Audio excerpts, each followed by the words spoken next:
दिव्यवाणी दिव्यवाणी दिव्यवाणी दिव्यवाणी मगच्या भाऊ बहिणीनो आमकां कर्नाटकांतच्या मुख्यमंत्रींक हांगाच्या आयिल्ल्या मंत्रीक आनी मुख्यमंत्रींक एक अस्कत काय की तांचें बॉल घेवन कळना एक अस्कत काय बॉल आल्या बरी आमकां बघता कितें म्हळ्यार तांचे ती एक विशेष पातयेनी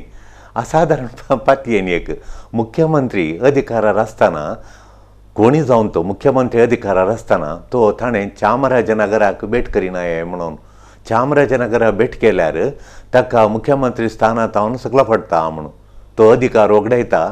अधिकारांत देंवता इत्यादी पातयेनी यांची देखून मुख्यमंत्री आसतना तो चामराजनगराक वचना कोण एक मुख्यमंत्री आसतना चामराजनगराक गेल्लो खंय आनी गेल्ल्या वेळार तो फाटी येवन थोड्याच दिसांनी ताचे मुख्यमंत्र्याच्या पदवेंत सकयल पडलो खंय तसो अधिकार ताणें वगडायलो खंय अधिकार देंवलो खंय तो देखून आतां ताणें म्हणचें घालें म्हळ्यार मुख्यमंत्री स्थानांत आसतना स्थानार आसतना चामराजनगरा वचून जो मैसूर लगे चामराजनगर म्हणा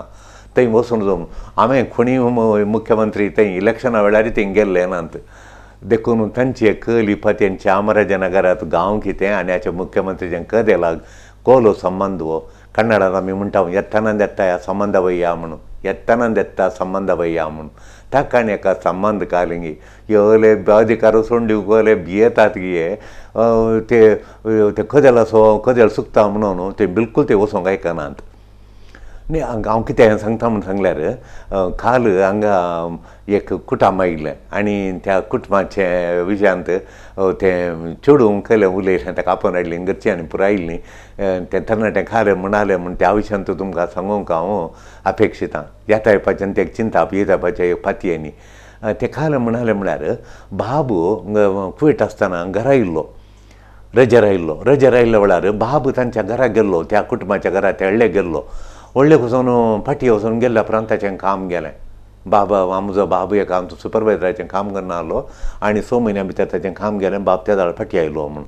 मागीर दट्टूय गेल्लो त्या कुटुंबाच्या घरा दट्टू आयल्या वार एक त्या कुटुंबाच्या घरा गेलो दट्टूचें काम गेलें ताचें दट्टूचें काम गेलें पयलें थोड्या वर्सां आदीं बाब गेल्ल्या वेळार त्या थंय बाबाचें काम गेल्लें आण गेल्लो आणाचें काम गेल्लें मागीर दट्टू गेल्लो तांच्या घरा दट्टूक वचून फाटी 6 म्हयन्यान दट्टूचें काम गेलें देखून आतां हांव आनी न्हवरो आयल्या आनी हांव वचत येता म्हूण मम्मी आनी सांगतात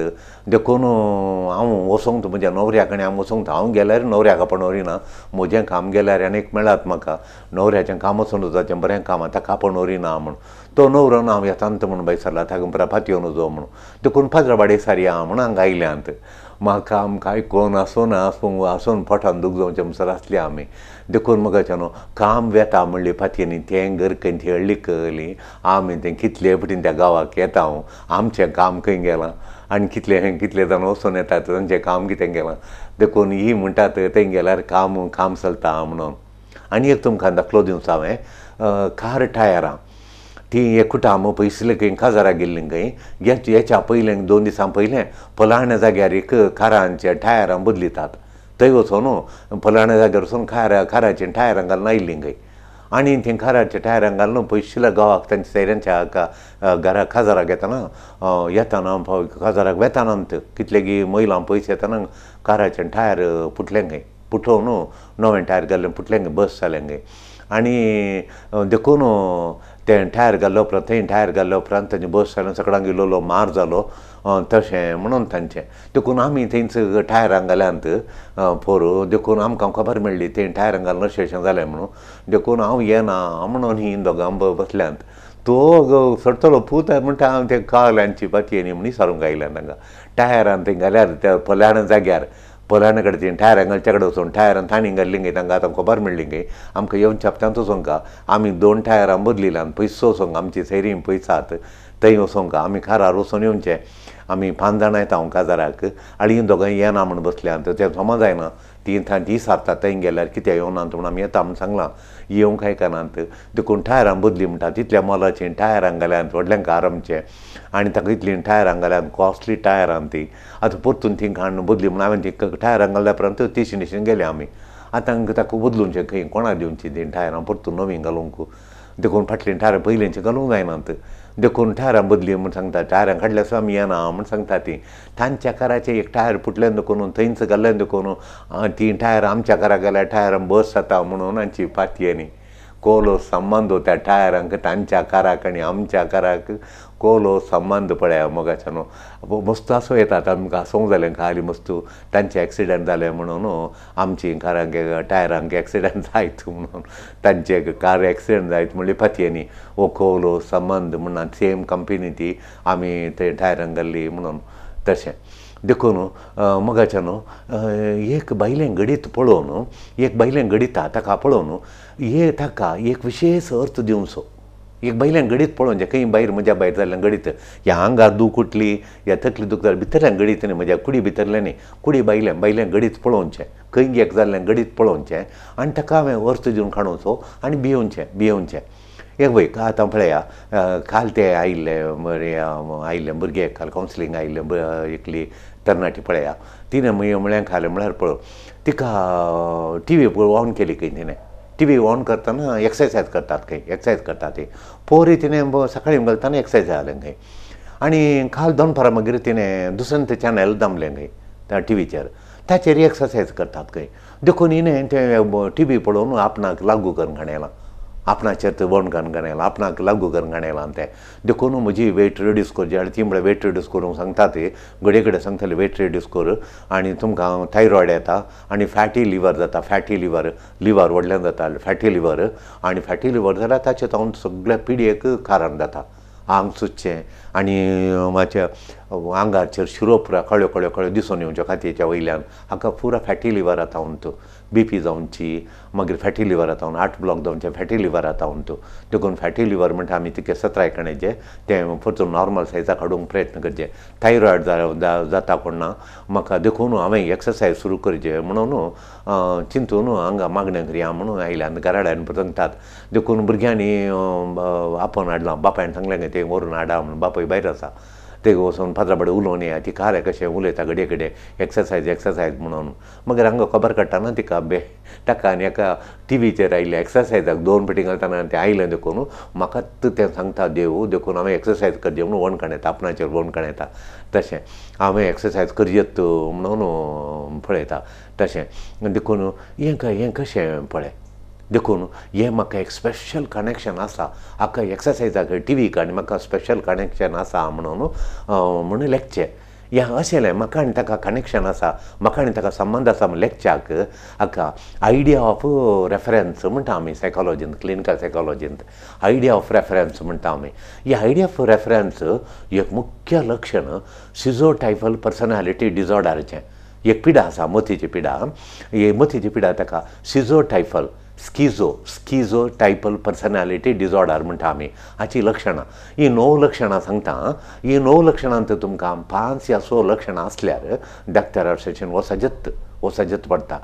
हाचेंतल्यान मागीर मतीची पिडा व्हडल्यो पिडा उब जाता. देखून ह्या 9 लक्षणांत ह्या 4 या 5 आसा जाल्यार आमी डॉक्टराक मेळचें भोव वाजबी म्हणून तुमकां आमी सांगचें. देखून पयलें एक जावन आसा आयडिया ऑफ रेफरन्स म्हळ्यार खरें पळयलें तें आपणाक जाता म्हणून.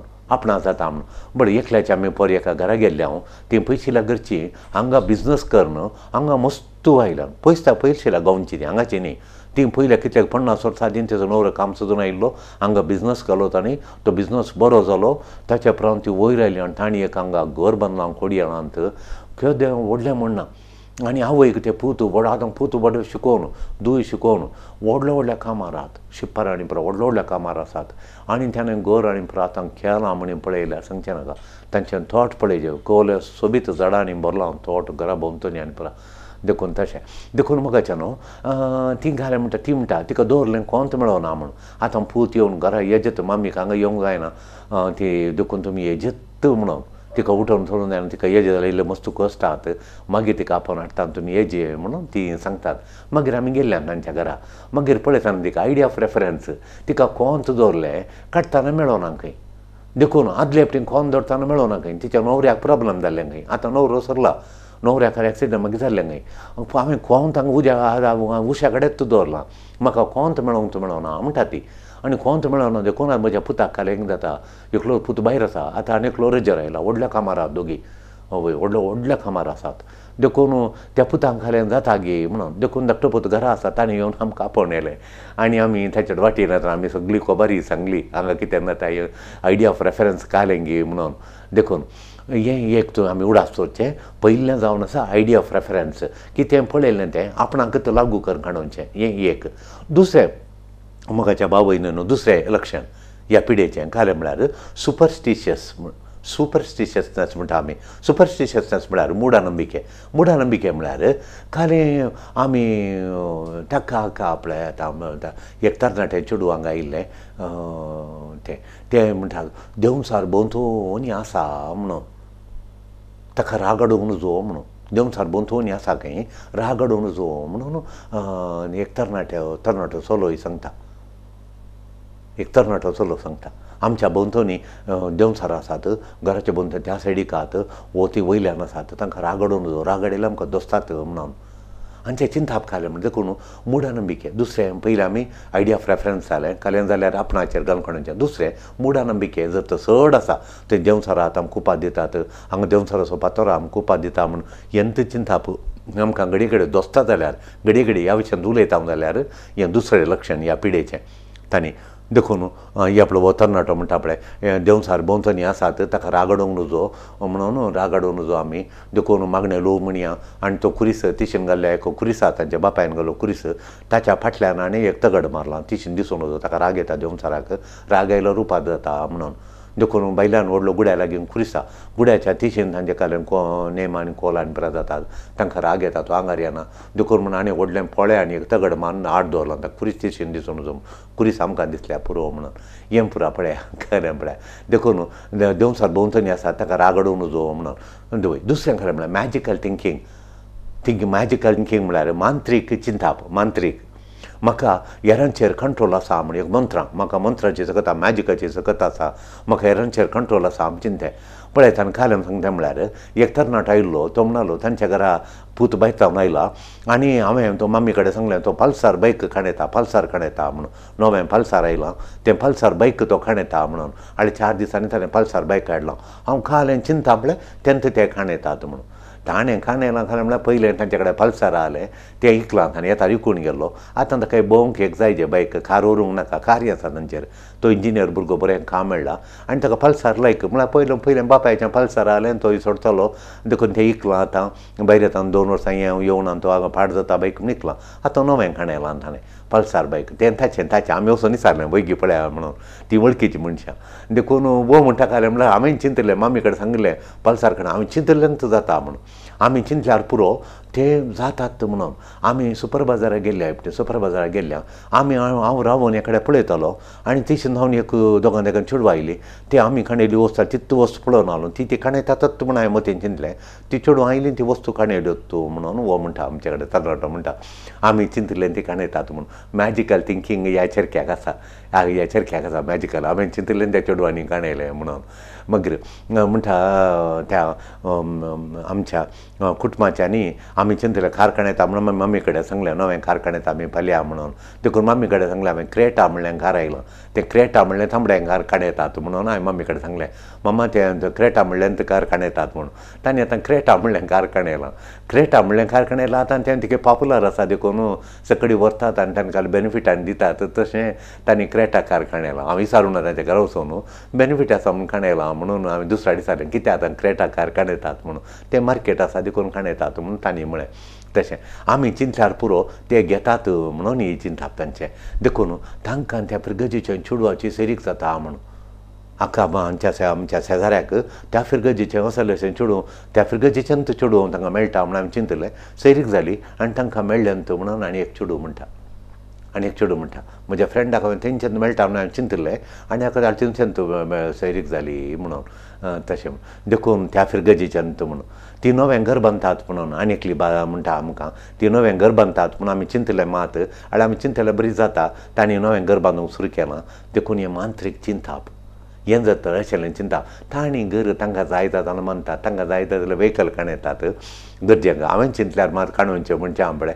तशें कोणाक चिंताप आसा जाल्यार मॅजिकल थिंकींग आसा जाल्यार हें दुसरें लक्षण तांणी ही तांकां स्किजो टायपल पर्सनालिटी डिजॉर्डर आसा म्हणून स्किजो टायपल पर्सनालिटी डिजॉर्डर म्हणटा ही मतीची पिडा आसा देखून तांणी डॉक्टरा पळोवचें भोव बरें हांगा कावन्सिलिंगाक येवन तें घटकरखणेचें आसा गे म्हणून आमी चॅक करता मागीर आमी डॉक्टराचें धाडटा देखून वखदा खातीर नातल्यार वखद नाका जाल्यार बगल्यार आमी कावन्सिलिंगांत गूण करता दाखलो दिवचो जाल्यार आनी एक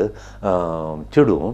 दारार 3 वरार 5 फावटी मारचें ताणें 3 फावटी मारचें 3 फावटी अशें 3 फावटी 3 फावटी मारचें ताणें दारार 3 वरार 3 फावटी मारलें इल्लेशें रावलें परतून 3 फावटी मारलें परतून 3 फावटी मारलें तशें बडयल्यार दारार बडयल्यार कश्ट परिहार जातात म्हणून म्हज्या भावाचे अंकलाचे आनी कश्ट परिहार जातात म्हणून तें सांगता बागला बडयल्ल्यान थंय मागणें केल्यार साक्रामेंताच्या देवी काकुळटीच्या सागोराचेर काकुळटीच्या रायाक आमी उलो मारल्या 3 वरां आमी तेर्स म्हणटा हांगा हांव सुखान आसतना म्हणटा 3 वरां देवी काकुळचो तेर्स तो म्हणटा दैवी काकुळ मस्त जाणां मागण्यांक विचारतात आमी कळ्ळें मागचें नाका गे देखून 3 वरार राती 3 वरार दनपारां 3 वरार हांव मागता दनपारां 3 वरां म्हळ्यार जेजूचो टायम तो उजवाड संवसारार फुल्ल भरता सूर्यो उजवाड प्रकाशीत उजवाडान परब जळटा म्हणून आर ऑफ द लॉर्ड म्हणटात ताका देखून जेजूनी म्हणलें सिस्टर फावस्टिनाक 3 वरार मागणें म्हळ्यार म्हाका तें पासांद म्हणून देखून जेजून प्राण केलो 3 वरार त्या घरा देवाची काकुळट मागची म्हणून त्या खातीर मागोवंक तो सांग म्हणून उलो दिता देखून हांव 3 वरार म्हणचें राती कठीण काळोख भुमीचेर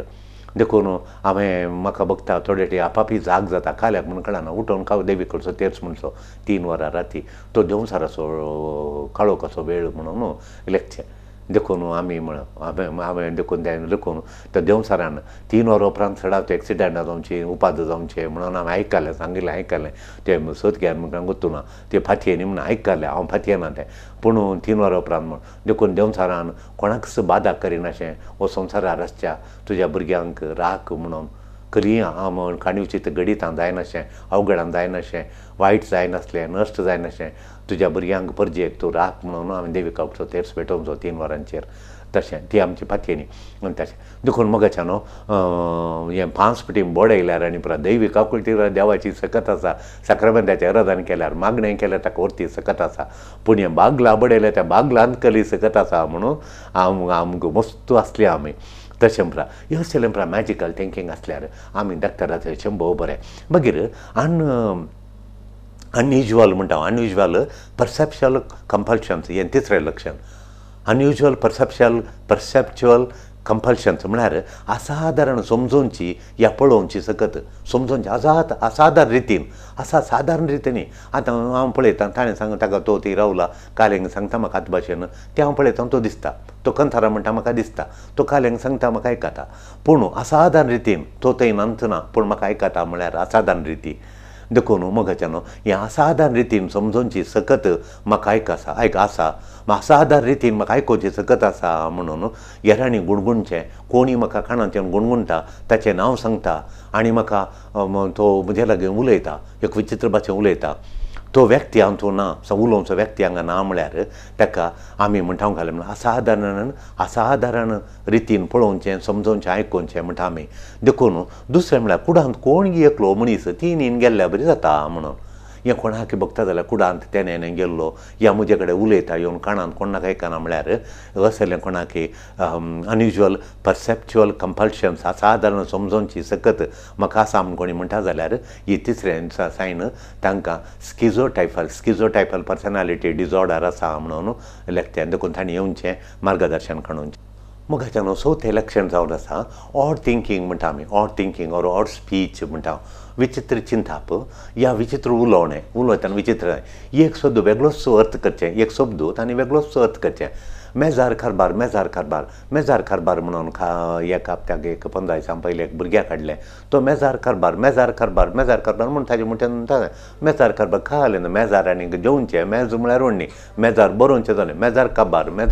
म्हणून एक शब्द विचित्र तरान ताणें उलोवचें विचित्र उलोवणें सांगचें एक शब्द वापरचो देखून एक शब्द दुसऱ्याच रितीन वापरचो जाल्यार तो शब्द वापरून उलयतात त्या शब्दाक मोल उरना त्या शब्दाक पावलो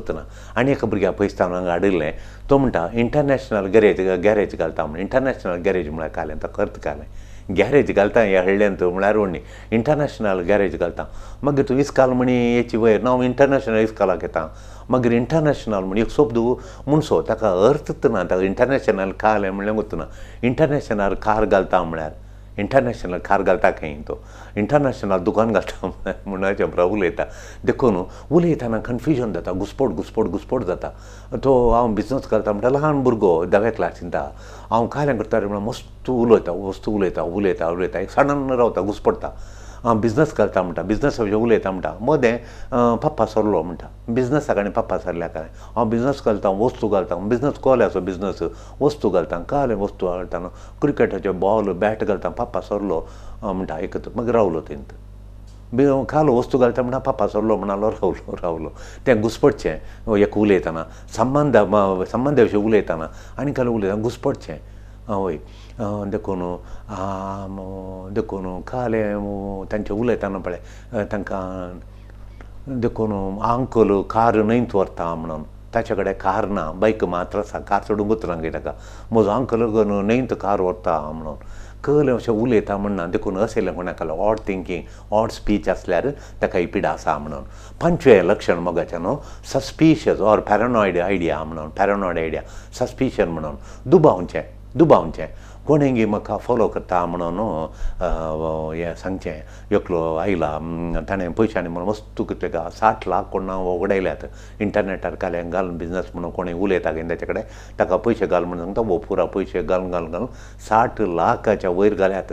देखून आतां म्हणटा म्हाका कोणगी फॉलो करता भियेता कोणगी फॉलो करता म्हाका कोणगी चिटींग करता मोस करता म्हाका विश्वासघात करता वो विश्वासघात करता घेवन ताचेर पातयेनी मोडटा घेवन पातयेनी बाडटा घेवन पातयेनी मोडटा घेवन ताची हें चड पडोवन गेलो ताका सगळो दीस म्हणचें म्हाका चीट करता म्हाका मोस करता म्हाका विश्वासघात करता म्हणून यंत चड ताका पडोवन गेलो कॅर एंड कन्सर्न यंत ताचें देखून तूं आनी एक स्त्री मोगाच्यान आनी एक दाखलो दिवचो जाल्यार आनी एक बायक हाडल्या हांगा ती ताच्या नवऱ्या लागीं घडी उलयता आनी म्हणटा तूं कोणाडे आत्तां त्या फुडांत उलयतालोय तें हांगाच आसा तें चेडूं हांगाच आसा तूं त्या स्त्रिये लागीं संबंद दवरले तें हांगाच आसा तुवें ताका आपड लायन तुवें आपड लायन ताका तसो आदर लाय तुवें ताका किस्ती लाय तुवें म्हणून ताच्या झगड्यां करचें कोणूच ना हें पळोवन खंयच्या आपण येयल्यार ना हांगाच आसलें ताका तुवें लिपोवन दवरलाय म्हणून झगड्यां करचें अशें सस्पिशियस पॅरानॉयड आयडिया आसा जाल्यार दुबावचें आसा जाल्यार आमी काल करचें पडटा हें 5वें लक्षण देखून थंय आमी एक हांगा कावन्सिलींग करचें पडटा आनी डॉक्टराचे वखाद काडचें पडटा देखून मागीर आनी थोड्यांनी हांगा आसलें म्हळ्यार एका चरक्याक हाडिल्लें तो काल हांगे टीव्हीचेर पळय जालो खंय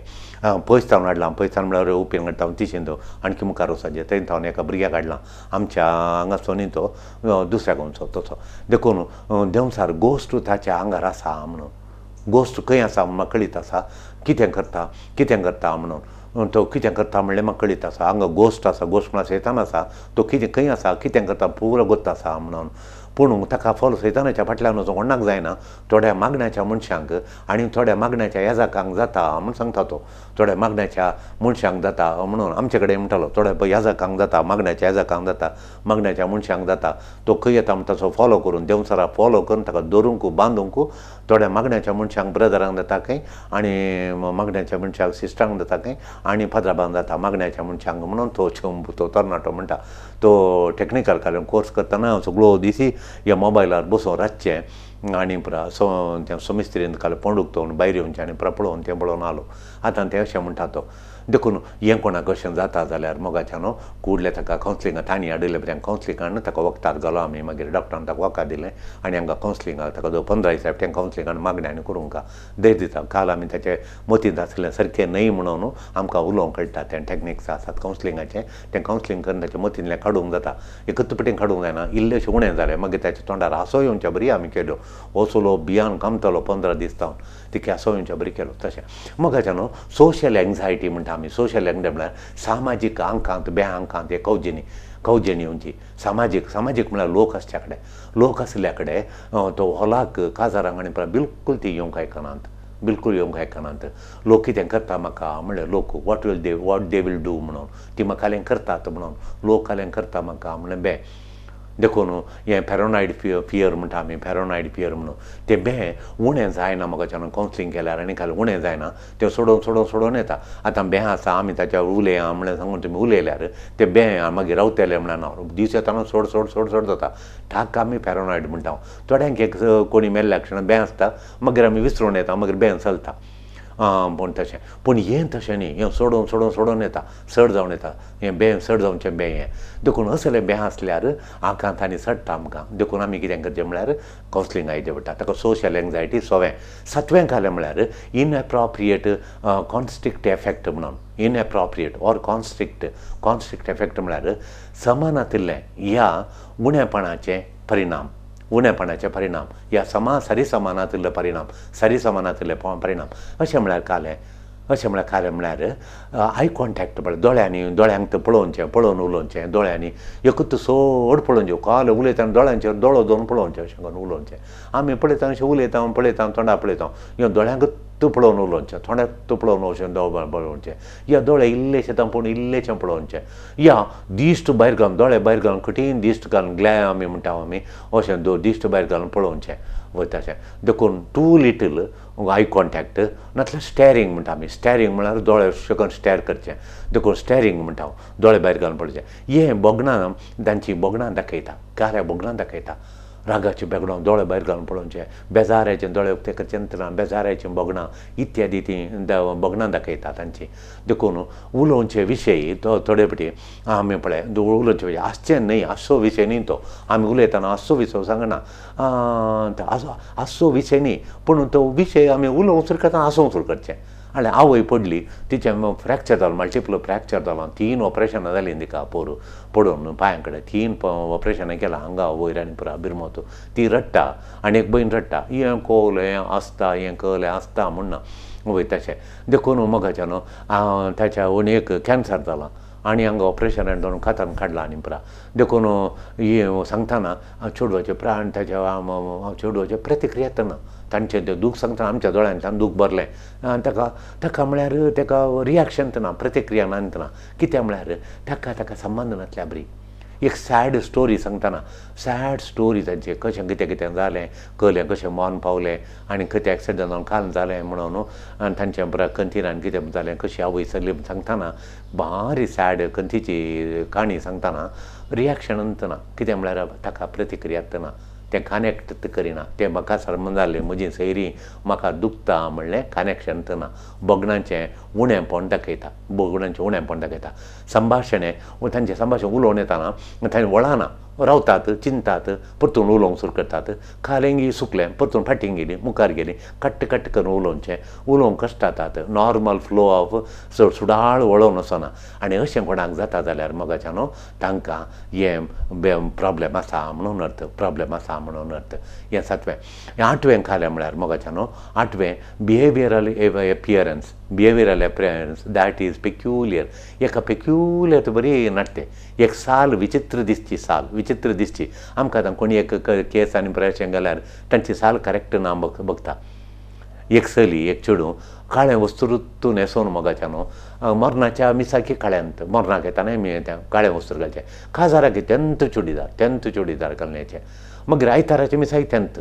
2 काळीन तांडोवल्यान तिंत पॅण्ट तेंत चुडीदार तत्तू शॉल घालण्याचें मरणाचे मिसाकी काजाराकी आनी पुरा काजाराच्या सगळ्या हॉलांत एकल्यान काळें घालना एक तराचे केस बांदून आयल्यार कशें दिसता आवय रडटा हांगा सांगून बाबय रडटा इतलें वस्तूर बापायन हाडलां तें घालूंक आयकना मागीर आनी एकलो बायल सांगून रडटा तो ददलो मनीस तांबडें शर्ट घालचें मरणाच्या मिसा घेताना तांबडें आयताराय तांबडींत 2-3 टी शर्ट हाडल्यान तांबडींत आनी 2-3 पॅटां हाडल्यान तांबडें घालचें कोणीय त्या नमणेचें तांबडें वस्तूर घालिना मरणाच्या म्हजो न्हवरो हरी एका मरना की तांबड्यांत घालून येता म्हणून अशें तांबड्यांत एका आयताराच्या मिसा कित्यांत तांबडें आनी एक उरलें वस्तूच घालना इस्त्री घालून दिल्यार वॉश करून दिल्यार घालना म्हणून मागीर आनी एकली म्हणाली तिची भयण भयण आतां इल्ली प्राय जाल्या ती भयण घालना इविना कांय ना तांकां कळलें गिम दगीन सोसूंक जायना बाबा ती स्वेटर घालना व्हडलें स्वेटर घालना आनी स्वेटर घालून ताचे वयर शॉल पांगरता म्हणून स्वेटर घालता म्हणून चड वस्तू म्हणून त्या एका वर्षी घालून काडूनचें हें म्हळ्यार ताका व्हड बिवर एक साल विचित्र तराची दिसची साल विचित्र साल ती येयली साल आसा जाल्यार तांकां स्किजो टायपल पर्सनालिटी डिजॉर्डर आसा म्हणून त्या कावन्सिलिंगाचे कडेन चड वस्तू व्हरच्यो येताना खंय भायर येताना चड वस्तू व्हरच्यो वॅनिटी बॅगांत 5 पर्सां घालचीं खंय भरचो 5 इंसून एक व्हडलें पर्स एक आनी एक ल्हान पर्स एक व्हडलें काही येना अशें काण णवऱ्यान पळयलें काल्यांत म्हणून काही येना 5 पर्सां जाय जत्त एक कुण्यान जाल्यार सोदून बसता कित्याक येना पळयता म्हजें पर्स म्हणून बॅग आसा न्ही सायबिनी पयशे प्रमाण जेड्यात न्ही म्हणून काही येना भितर बॅगांत पळयतना 4 आहात एक स्वताक खंय दवरलें 5 पर्स जाय जेगी 5 पॉकेट्यो जाय जेगी गजब देखून बॅगा भितर 5 घालच्यो 5 पर्स घालच्यो देखून त्यो खाली आसल्यार कित्याक म्हण विचारल्यार तुका गुंतून तें फॅशन आहा तांचें तांचो लक्क आसा आतां थंय वचून म्हाका लक्क चलता म्हाका तूं लक्क आसा तांचो लक्क आसा म्हणजे लक्की तें 5 वरी जावें म्हणून नवें कालें म्हळ्यार मोगाचें नवें लक्षण कालें म्हळ्यार लॅक ऑफ क्लोज फ्रेंडानांत क्लोज म्हणजे कोणी नात क्लोज फ्रेंडां थोडी म्हळ्यार कुटुंबाची एक या 2 आसा म्हळ्यार कुटुंबाची मात लक्षिल्या कुटुंबाची सोडल्यार कोणी एक क्लोज फ्रेंड म्हणनात खाशा सैरी मात्र थोडी उलयता तशें तो उलयता नाजाल्यार ते उलयता जाल्यार हें लक्षण तांकां क्लोज फ्रेंड नातलें लक्षण हें तांकां स्किजो टायपल पर्सनालिटी डिजॉर्डर आसा म्हणून ह्या नोवां पैकी खंयचे आमी आसा जाल्यार कावन्सिलिंगाक येवचें आमचें येवणेपण सारकें घरकाणोवचें डॉक्टराचे वखाती काणयल्यार भोव बरें आनी अशें करन आमी एक नॉर्मल सादारण जिणी सगळ्या मानवांची जिणी देवान आमकां कितें रचलां तें करूंक आमचो शेवट आपोवंक बारीक करता 4 दीस संवसारान संतोशान हॅप्पी भलायकेन जिवंक जाता देखून हें नियाळ करन आमी प्रत्येक तरांनी हें नियाळ करन आमी देवाच्या बेसावन ही आमची पिडा गूण करून काणून बरें जावया आमेन.